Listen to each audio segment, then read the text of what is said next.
আসসালামু আলাইকুম everyone, welcome to SM lifestyle blog. সবাইকে ওয়েলকাম করছি আবারও একটা নতুন ভিডিও দেখার জন্য। সবাই কেমন আছেন? আশা করি সবাই ভালো আছেন, সুস্থ আছেন। আল্লাহর রহমতে আমিও ভালো আছি, সুস্থ আছি। তো বন্ধুরা, আজকে নিয়ে এসেছি লথির একদম ইউনিক রেসিপি আর একদম সহজ পদ্ধতিতে আজকে আমি আপনাদেরকে লথি রান্না শেয়ার করব। আর এটা এরকম বানিয়ে দিলে ছোট বড় সবাই ছেটে ফুটে খাবে, এক হাঁড়ি ভাত নিমিষে শেষ হয়ে যাবে। তো এখানে আমি লথি পরিষ্কার করে ধুয়ে নিয়ে নিচ্ছি। তো দেখতে পাচ্ছেন আপনারা আমার লতিটাই ভালোভাবে আমি পরিষ্কার করে ধুয়ে নিচ্ছি। আর এই লতিটাইতে কালার একটু লালচে কালার, সেই জন্য দেখতে পাচ্ছেন একটু লালচে কালারের লতিটাই। আর এদিকে আমি কিছু পেঁয়াজ কেটে নিয়েছি আর কিছু রসুন আমি কুটে নিয়েছি। আর এখানে আমি কিছু শুটকি নিয়েছি। আজকে শুধু শুটকি দিয়ে আমি লথি রান্না করে দেখাবো। আমার ঘরে তো সবাই এই লথির ফ্যান। দেখি গাইস, গ্যাসে আমি একটা প্যান বসিয়ে দিয়েছি। আর এখন আমি সামান্য সাদা তিল নিয়েছি। আর তিলটা একটু বেজে নেব। আর লতিতে এই তিলটা দিলে অনেক স্বাদের হয়। তো আমার এখানেও লতি একটু কম আছে, সেই জন্য আমি একটু কম নিয়েছি। আপনারা যেরকম লতি আনমান দেখে নিয়ে নিতে পারেন। বেশ হলে একটু বেশ নিয়ে নেবেন, আমি এখানে একটু কম নিয়েছি। তো আমি একটু তেলটা বেজে নিব। আর তেলটা লতিতে দিলে অনেক স্বাদ, লতি দ্বিগুণ স্বাদ বেড়ে যায়। বেজে নিয়ে আমি একটু গুঁড়ো করে নিয়ে নিব। তো দেখতে পাচ্ছেন আমার লতিটা ভাজা হয়ে গেছে, এখন আমি উঠিয়ে নিচ্ছি। একবার হলে আপনারা এই লথি রেসিপিটা ট্রাই করে দেখবেন। আমি তো গ্যারান্টি দিচ্ছি, ছোট বড় সবাই নিমিষে শেষ করে দেবে এই হাঁড়ি ভাত। আর মাছ মাংসের স্বাদকেও হার মানাবে। তারপরে গাইস আমি একটু সরষের তেল দিয়ে দিচ্ছি। তেলটা গরম হওয়ার পর্যন্ত আমি অপেক্ষা করব। তো গাইস আমার তেল গরম হয়ে আসছে, এখন আমি একটু শুটকিটা ভেজে নেব। আর শুটকিটা ভেজে নিলে সাথে অনেক স্বাদ আছে, আমি একটু ভেজে নেব। এখন গাইস আমার শুটকিটা ভাজা হয়ে গেছে, এখন আমি উঠিয়ে নিচ্ছি।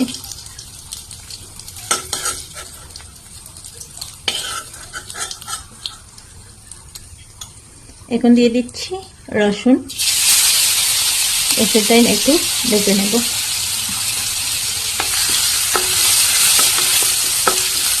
রসুনের সেন্ট আসা পর্যন্ত আমি একটু ভেজে নেব। আর ভিডিওটা টেনে টেনে দেখবেন না, টেনে টেনে দেখলে অনেক কিছু মিস করে নেবেন। এখন আমার রসুন ভাজা হয়ে গেছে, এখন আমি তার সাথে দিয়ে দিচ্ছি কেটে রাখা পেঁয়াজ।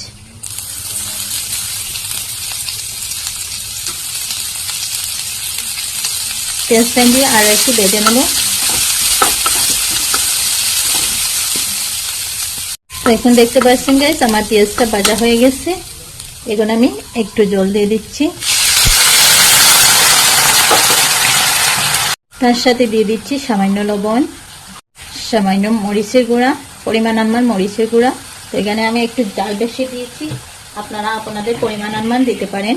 এখন দিয়ে দিচ্ছি একটু হলুদের গুঁড়া। আর এখানে দিয়ে দিচ্ছি সব মশলা, পুরানো সিক্রেট মশলা, যেটা ভিডিও আমার চ্যানেলে আসছে, ওই মশলাটা দিয়ে দিচ্ছি। আর মশলাটা দিলে রান্নার স্বাদ দ্বিগুণ বেড়ে যায়। যে কোনো রান্নাটা এই মশলাটা দিলে স্বাদ দ্বিগুণ বেড়ে যায়। আর অনেক সেন্ট আসে, অনেক সুগন্ধিও হয়। এখন আমি মশলাটা একটু ভেজে নিচ্ছি। এখন আমার একটু জল রয়েছে। এখন আমি ভেজে রেখেছিলাম তেলটা অফ ক্যামেরা একটু গুঁড়ো করে নিয়েছি।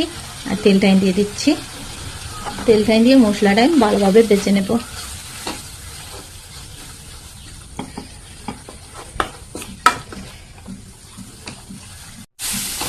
তো বন্ধুরা দেখতে পাচ্ছেন আমার মশলাটা ভাজা হয়ে গেছে, আমি আরো একটু ভালোভাবে ভেজে নিয়ে তারপরে আমি লতিটা দিয়ে দেব। তো দেখেন আমার মশলাটা ভাজা হয়ে গেছে, এখন আমি লতিটা দিয়ে দিচ্ছি। লতিটা এখন লতিটা একটু ভালোভাবে ভেজে নিতে হবে। আর এখানে লতিটা ভালোভাবে না ভাজলে লতিটা পরে চুলকাবে। তো গাইস দেখেন আমার লতিটা ভাজা হয়ে গেছে, আমি আরো একটু ভালোভাবে ভেজে নেব। আর গাইস এখানে লতিটা ভালোভাবে ভেজে নেবেন, ভালোভাবে ভেজলে লতির স্বাদ দ্বিগুণ বেড়ে যাবে। এখন গাইস আমি কেটে রেখেছিলাম, যে ভেজে রেখেছিলাম শুটকিটা, সেই শুটকিটা দিয়ে দিচ্ছি। তো গাইস এখন আমি শুটকি দিয়ে দিচ্ছি, এখন আরো একটু ভেজে নেব।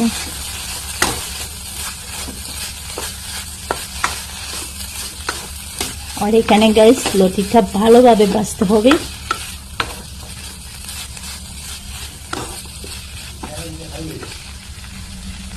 তো দেখতে পাচ্ছেন এখন আমার লতিটা ভেজা হয়ে গেছে।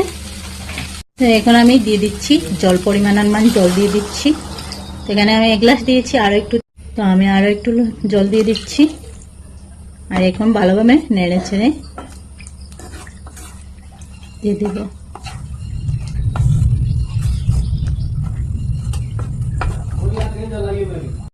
তো গাইস এখন কিছু সময়ের জন্য আমি ঢেকে দিচ্ছি, আর গ্যাস একদম লোতে রেখে দিচ্ছি।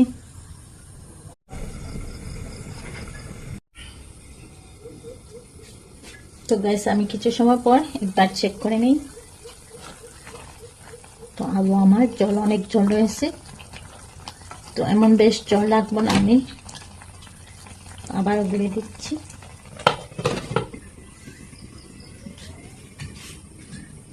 আর এখন গ্যাস লোতে রেখে দিয়েছি। তো গ্যাস আবারও আসলাম 10 মিনিট পর। তো দেখতে পাচ্ছেন অনেকটা জল শুকিয়ে গেছে, আর এখন আমার লতিটা বনে রেডি হয়ে গেছে। তো এটা সিদ্ধ হয়ে গেছে, আমি আপনাদেরকে দেখিয়ে দিচ্ছি। দেখতে পাচ্ছেন আমি বেশ নাড়াচাড়া করবো না, নাড়াচাড়া করলে সবটি গলে যাবে। এখন আমি সার্ভ করে আপনাদেরকে দেখিয়ে দিচ্ছি।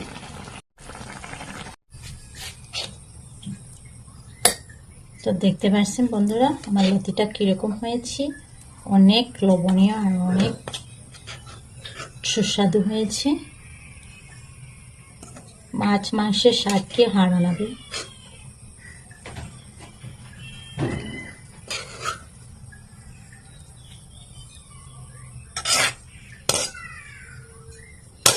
তো বন্ধুরা ফাইনালি আমার লতিটা হয়ে গেছে। আর আমার ভিডিওটা কেমন হলো, যদি ভালো লাগে তাহলে লাইক, কমেন্ট, শেয়ার করতে ভুলবেন না। আর নতুন বন্ধু হয়ে থাকো যদি প্লিজ আমার চ্যানেলটা সাবস্ক্রাইব করে নোটিফিকেশন অন করে দিয়ে, যাতে আমার নিত্য নতুন ভিডিও আসলে সবার প্রথম তোমাদের কাছে পৌঁছে যায়। তো বন্ধুরা আজকে এই পর্যন্ত, আবার নতুন কোনো ভিডিওর সাথে দেখা হবে। সবাই ভালো থাকুন, সুস্থ থাকুন, নিজের খেয়াল রাখুন, পরিবারের খেয়াল রাখুন। আল্লাহ হাফিজ। আসসালামু আলাইকুম ওয়া রাহমাতুল্লাহি ওয়া বারাকাতুহু।